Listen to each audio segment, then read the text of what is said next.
स्वागत है आप सभी का नित्या क्लासेज अकलेरा की इस कक्षा में। आज हम एक नई शुरुआत के साथ अध्ययन करने जा रहे हैं। आज हम पढ़ेंगे कक्षा 10वीं में हिंदी, और हिंदी का पहला पाठ है सूरदास। तो सूरदास द्वारा रचित कुछ जो पद्य हैं उन पद्यों का भी हम अध्ययन करेंगे, और उस पाठ में जितने भी प्रश्न आए हैं उन प्रश्नों को अच्छे से समझेंगे। यहाँ तक कि मेरा प्रयास ये रहेगा कि आप यदि इस वीडियो को अच्छे से देखते हैं तो बोर्ड के प्रश्न पत्र में एक भी प्रश्न बाहर से नहीं आएगा, मैं आपको ये वादा करता हूँ। और अगर कोई नया हो तो चैनल को लाइक एंड सब्सक्राइब जरूर करें और अपने दोस्तों तक क्लास शेयर जरूर करें। कहते हैं कि बेहतर से बेहतर की तलाश करो तुम, मिल जाए नदी तो समंदर की तलाश करो तुम, टूट जाता है शीशा पत्थर की चोट से, टूट जाए पत्थर ऐसा शीशा तलाश करो तुम। इसी मोटिवेशन के साथ हम आज की क्लास की शुरुआत करते हैं। तो आइए सभी जुड़ जाइए और अध्ययन की इस धारा में हम सबसे पहले पढ़ेंगे वस्तुनिष्ठ प्रश्नों का संग्रह। वस्तुनिष्ठ प्रश्नों की इस श्रृंखला में सबसे पहला प्रश्न क्या कहता है, आइए समझते हैं। पहला प्रश्न है कि गोपियों ने किसके बहाने उद्धव पर व्यंग्य किया है। अब आप जानते हैं गोपियों ने किसके बहाने उद्धव पर व्यंग्य किया था, तो भ्रमर के बहाने, कौवा के बहाने, कबूतर के बहाने, कोयल के बहाने। तो किसके बहाने किया था? भ्रमर के बहाने। बढ़िए, आगे दूसरा प्रश्न देखिए। दूसरा प्रश्न क्या कहता है कि गोपियों को छोड़कर श्री कृष्ण कहाँ चले गए थे? ब्रज, वृंदावन, बरसाना। तो बरसाना नहीं गए, वृंदावन नहीं गए, ब्रज नहीं गए, कहाँ गए थे? मथुरा। तीसरा प्रश्न देखिएगा कि मधुकर शब्द किसके लिए प्रयुक्त हुआ है? भगवान कृष्ण के लिए, उद्धव के लिए, सूरदास के लिए, गोपी के लिए। तो यहाँ मधुकर शब्द किसके लिए आया था? उद्धव के लिए। आप सही आंसर भी देख सकते हैं, साइड में लिखा हुआ है। चलो बढ़े आगे। अब देखना आगे, गोपियों ने उद्धव की योग साधना को किसकी उपमा दी थी? गाजर की, कड़वी ककड़ी की, कड़वा नीम की और कड़वा करेला की। तो आपको अच्छे से याद है, पाठ में पढ़ाते समय आया था कड़वी ककड़ी की। किसकी दी थी? कड़वी ककड़ी की। चलो अगला प्रश्न देखते हैं। अगला प्रश्न क्या कहता है कि पुरैन शब्द से क्या तात्पर्य है? भंवरा, चमेली, कमल, गुलाब। तो भाई साहब यहां सही आंसर हो जाएगा कमल। पुरैन शब्द से क्या मतलब है? कमल। आप सही आंसर देख सकते हैं, ख। प्रश्न नंबर 6 देखिएगा। प्रश्न नंबर 6 क्या कहता है कि गोपियों का मन रात दिन सोते जागते किसके नाम की रट लगाता था? तो कुंजा, अक्रूर, सुभद्र, श्री कृष्ण। तो किसके नाम की लगाता था? श्री कृष्ण के नाम की। ग आंसर आप स्वीकार करेंगे। अगला देखते हैं। प्रश्न है कि व्याधि शब्द का तात्पर्य है, व्याधि शब्द का तात्पर्य है शारीरिक कष्ट, मानसिक कष्ट, आध्यात्मिक कष्ट, भौतिक कष्ट। तो यहां सही आंसर स्वीकार करेंगे शारीरिक कष्ट। सही आंसर आप देख सकते हैं। अब अगले प्रश्न की ओर बढ़ते हैं। गोपियों ने अपनी तुलना किससे की है? तेल की गगरी से, कड़वी ककड़ी से, हारिल पक्षी से, प्रेम रूपी नदी से। तो आप जानते हैं किससे की थी? हारिल पक्षी से। गोपियों ने अपनी तुलना किससे की थी? हारिल पक्षी से। ग आंसर आप स्वीकार करेंगे। प्रश्न नंबर 9 देखेंगे। तो आइए प्रश्न नंबर 9 को समझते हैं। देखिए कि गोपियों ने श्री कृष्ण को सच्चे प्रेमी के स्थान पर और क्या उपमा दी? अवधूत की, निर्दय क्रूर, कोई नहीं, कुटिल राजनीतिज्ञ। तो उन्होंने क्या कहा था? कुटिल राजनीतिज्ञ कहा था। तो आप यहां ग आंसर स्वीकार करेंगे 9 में। प्रश्न नंबर 10वां देखेंगे आप। और 10वां क्या कहता है, आइए समझते हैं कि सूरदास के पदों में किस रस का प्रयोग हुआ है? कौन से रस का प्रयोग हुआ है? इधर ले लेते थोड़ा सा ताकि आपको अच्छे से दिख जाए। देखिए सूरदास के पदों में किस रस का प्रयोग हुआ है? वीर रस का नहीं हुआ था, संयोग श्रृंगार का नहीं, वियोग श्रृंगार का बिल्कुल सही आंसर आप स्वीकार करेंगे ग वाला, उक्त सभी नहीं। तो यहां सही आंसर हो जाएगा वियोग श्रृंगार का। अगला प्रश्न देखेंगे। अब बड़े प्रश्न आ गए हैं तो आप अच्छे से जो है प्रश्नों को समझिएगा, फिर आंसर दीजिएगा, घबराने की कोई आवश्यकता नहीं है। अब देखिए, और आपको आंसर नहीं देना है सर, आप लोगों को केवल समझना है कि मैं आपको जो समझाऊंगा केवल उसे आप लोगों को समझना है, और इससे ज्यादा आपको कुछ भी नहीं करना है। देखिएगा जरा कि उद्धव तुम हो अति बड़भागी, गोपियों ने ऐसा क्यों कहा। भाई हे उद्धव तुम बहुत ही बड़भागी हो, गोपियों ने ऐसा क्यों कहा। तो सुनिएगा, क्योंकि उद्धव प्रेम बंधन से सर्वथा उसी प्रकार से मुक्त रहे जिस प्रकार कमल जल में रहकर भी जल से प्रभावित नहीं होता है। उद्धव के प्रेमहीन होने पर व्यंग्यात्मक रूप में गोपियों ने उसे क्या कहा था, भाग्यशाली कहा था। बड़भागी का मतलब भाग्यशाली। भाई गोपियां व्यंग्य करती है कि अरे उद्धव तुम तो बड़े भाग्यशाली हो, तुम तो बड़भागी हो, बड़े भाग्यशाली हो। चलें आगे, प्रश्न नंबर 2 देखिएगा। प्रश्न नंबर 2 क्या कहता है, आइए समझते हैं कि गोपियों ने अपने भोलेपन को कैसे व्यक्त किया। तो जिस प्रकार चींटी गुड़ में ही चिपक कर प्राण दे देती है, उसी प्रकार कृष्ण प्रेम में वे भी अनुरक्त होकर अपने प्राण त्याग देंगी, परंतु किसी योग जैसे अन्य का वर्ण नहीं करेंगी। कहने का मतलब गोपियां भगवान श्री कृष्ण के प्रेम में अपने प्राणों को त्याग देंगी, लेकिन प्रेम का जो ज्ञान का जो उपदेश था, योग का जो उपदेश है, उसे गोपियां स्वीकार नहीं करेगी। प्रश्न नंबर 3 देखिएगा। प्रश्न नंबर 3 क्या कहता है, आइए समझते हैं कि कृष्ण प्रेम रूपी हारिल की लकड़ी को गोपियों ने कैसे पकड़ा हुआ है। तो जिस प्रकार हारिल पक्षी रात दिन अपने पंजों में लकड़ी के टुकड़ों को थामे रहता है, उसी प्रकार गोपियां भी मन, कर्म और वचन से दृढ़ निश्चय करके श्री कृष्ण के प्रति एकनिष्ठ प्रेम को अपने मन में बसाए रखती है।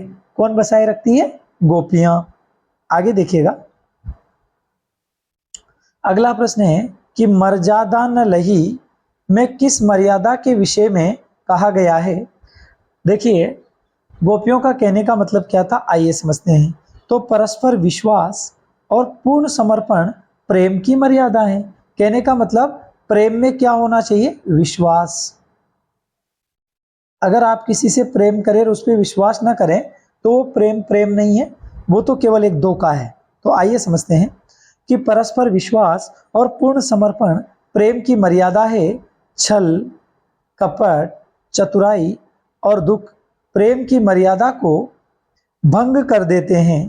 कहने का मतलब प्रेम में न तो छल शोभा देता है, न चतुराई शोभा देती है। श्री कृष्ण ने भी वचन तोड़ने के साथ योग संदेश भिजवाकर गोपियों के विश्वास को क्या कर दिया, भंग कर दिया। उक्त पंक्ति के माध्यम से इसी प्रेम मर्यादा के बारे में या प्रेम मर्यादा के नष्ट होने की बात कही गई है, जबकि गोपियों ने वंश परिवार की मर्यादा कृष्ण के लिए क्या कर दी थी, त्याग दी थी। अगला प्रश्न है कि मन की मन ही मांझ रही। कहने का मतलब मन की मन में ही रहना। गोपियों ने ऐसा क्यों कहा। तो गोपियों के अनुसार श्री कृष्ण मथुरा से वापस आएंगे और उनकी वीर्य वेदना को सुनेंगे, परंतु इस उम्मीद के विपरीत श्री कृष्ण स्वयं न आकर श्री कृष्ण ने उद्धव के माध्यम से, किसके माध्यम से, उद्धव के माध्यम से उन्हें योग संदेश भिजवाया। इस प्रकार गोपियों के मन की जो अभिलाषा थी वो कहाँ रह गई, मन में। कहने का मतलब गोपियों के मन की जो इच्छा थी वो गोपियों के मन में ही रह गई, भगवान को उद्धव को नहीं भिजवाना चाहिए था। आगे बढ़ते हैं। अब दीर्घ प्रश्न उत्तर, कहने का मतलब बड़े प्रश्न उत्तर, तो आइए उनको भी समझते हैं। सूर की गोपियों के वाक चातुर्य की क्या विशेषताएं लिखी। कहने का मतलब सूर की गोपियों के वाक चातुर्य की विशेषताएं लिखी है। सूरदास के द्वारा गोपियों का जो वाक चातुर्य, उनके बोलने की जो कला है, उनकी जो विशेषताएं बताई गई है, वो विशेषताएं हमें लिखनी है। तो आइए देखते हैं, करते हैं शुरुआत। देखिए, सूरदास के भ्रमर गीत से संकलित पदों में गोपियों के उद्धव के साथ जो संवाद हुए हैं, उनमें गोपियों ने अपनी सरल भावपूर्ण प्रेम भक्ति की अभिव्यक्ति से उद्धव के योग को तुच्छ सिद्ध कर दिया है। उद्धव का जो योग है उसे तुच्छ सिद्ध कर दिया है और उद्धव को अपने निर्गुण योग पर बड़ा अभिमान था। उद्धव को भी क्या था, घमंड था कि मैं बहुत बड़ा योगी हूं, योग का उपदेश सुनाता हूं। तो गोपियों ने उनका सारा घमंड तोड़ दिया। गोपियां अपने हृदय की वेदना प्रकट करती हुई सगुण प्रेम का महत्व प्रकट करती है और उद्धव जैसे ज्ञानी और योगी को बिना उत्तर वाला कर देती है। योग साधना को कड़वी ककड़ी और व्याधि कहना तथा व्यंग्य में उद्धव को बड़भागी और कृष्ण को राजनीति शास्त्र का ज्ञाता कहना गोपियों के वाक चातुर्य को स्पष्ट करता है। गोपियों के तर्कों और शंकाओं का कोई समाधान उद्धव के पास नहीं है। गोपियों की जो शंका है उनका कोई समाधान किसके पास नहीं है, उद्धव के पास नहीं है। आगे बढ़िएगा। तो उद्धव के पास नहीं होता। इससे गोपियों के एकनिष्ठ प्रेम के सामने उद्धव का सारा ज्ञान, नीतिज्ञता असहाय हो जाती है, बेकार हो जाती है। किसके सामने, उद्धव के सामने। अब यहाँ एक पद्य दिया गया है कि पठितांश पर आधारित प्रश्नों के उत्तर हमको देने हैं कि हरि है राजनीति पढ़ी आए। गोपियां कहती है कि भगवान श्री कृष्ण तो राजनीति पढ़कर आए हैं कि समझू बात कहत मधुकर समाचार अब पाए, एक अति चतुर होते पहले थे। भगवान श्री कृष्ण तो पहले से ही बहुत चतुर थे, अब और अपने गुरु से राजनीति शास्त्र का अध्ययन करके आए हैं। बड़ी बुद्धि जानी जो योग संदेश पठाए, उनकी बुद्धि बहुत ही चतुर है या विशाल है जो उन्होंने हमारे लिए योग का संदेश भिजवाया है। गोपियां उद्धव से कहती है कि हे उद्धव, पूर्व जमाने के, यह कहने का मतलब पूर्व समय के जो लोग थे वो बहुत भले थे, जो दूसरों का उपकार करते फिरते थे, लेकिन आज के लोग ऐसे नहीं है। क्या कह रही गोपियां, अब अपने मन फेर पाई है, चालत जू होते चुराए। कहने का मतलब अब भगवान श्री कृष्ण हमारी ओर से अपने मन को फेर रहे हैं। कहने का मतलब अपने मुंह को मोड़ रहे हैं और नजरें चुरा रहे हैं। ते क्यों अनीति करे आपुन जे और अनीति छुड़ाए। अब तो जो दूसरों का अन्याय रोकते हैं, जो दूसरों के अत्याचार को रोकते हैं, वही अन्याय करने पर उतारू हो गए हैं। राजधर्म तो यही है, सूरदास कहते हैं कि राजधर्म तो यही है जिसकी प्रजा न सताई जाए। ठीक है।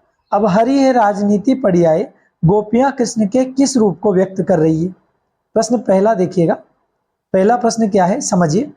हरि है राजनीति पढ़ी आए, गोपियां कृष्ण के किस रूप को व्यक्त कर रही। यहाँ गोपियां भगवान कृष्ण के किस रूप को व्यक्त कर रही है। तो इस पद में गोपियां कृष्ण के राजनीतिज्ञों जैसी चाले चलने वाले रूप का वर्णन कर रही है, क्योंकि गोपियों को महसूस होने लगा है कि कृष्ण का मन उनके प्रेम में विरक्त हो गया है। कृष्ण का मन उनके प्रेम में क्या हो गया है, विरक्त हो गया है। अगला प्रश्न देखते हैं। गोपियों के अनुसार अनीति क्या है। कहने का मतलब अन्याय क्या है। तो प्रेम रीति को त्याग कर योग साधना अपनाने का संदेश देना, पहले प्रेम करना और फिर बदल जाना, यही उनकी नजर में क्या है, अनीति है, अत्याचार है। क्योंकि भगवान ने पहले तो प्रेम किया और फिर उनके प्रेम को क्या कर दिया, ठुकरा दिया। देखो, ठुकराया नहीं था, भगवान मथुरा चले गए थे। चलो आगे बढ़ते हैं। उक्त पद की काव्यगत विशेषताएं बताइए। अब हमने जो पद्य पढ़ा था उसकी काव्यगत विशेषता हमें बतानी है, तो आइए समझते हैं। यदि हम काव्यगत विशेषताओं की बात करें तो यहाँ भाषा कौन सी है, ब्रज भाषा है। यदि हम अलंकारों की बात करें तो रूपक अलंकार आया था। रस की यदि बात करें तो वियोग श्रृंगार रस आया था। व्यंग्योक्ति का श्रेष्ठ उदाहरण है। कहने का मतलब व्यंग्य किया गया है। क्या किया गया है, व्यंग्य। आगे बढ़िए। अगर गोपियों की विशेषता की बात करें तो उक्त पद में गोपियों की वाणी की विदग्धता एवं व्यवहार और कुशलता तथा चातुर्यपन को प्रकट किया गया है। अगला प्रश्न देखिएगा। गोपियों ने श्री कृष्ण को किसके समान कहा है और क्यों कहा है। तो गोपियों ने श्री कृष्ण को हारिल की लकड़ी कहा, क्योंकि हारिल पक्षी की लकड़ी के प्रति और गोपियों की कृष्ण के प्रति दृढ़ता क्या है, समान है। दृढ़ता क्या है, समान है। जैसे हारिल पक्षी लकड़ी के प्रति दृढ़ता रखता है, वैसे गोपियां किसके प्रति, भगवान श्री कृष्ण के प्रति दृढ़ता रखती है। उनके ध्यान को एक मिनट के लिए भी मन से नहीं हटाती है। किनके ध्यान को, भगवान श्री कृष्ण के। अगला प्रश्न देखिएगा,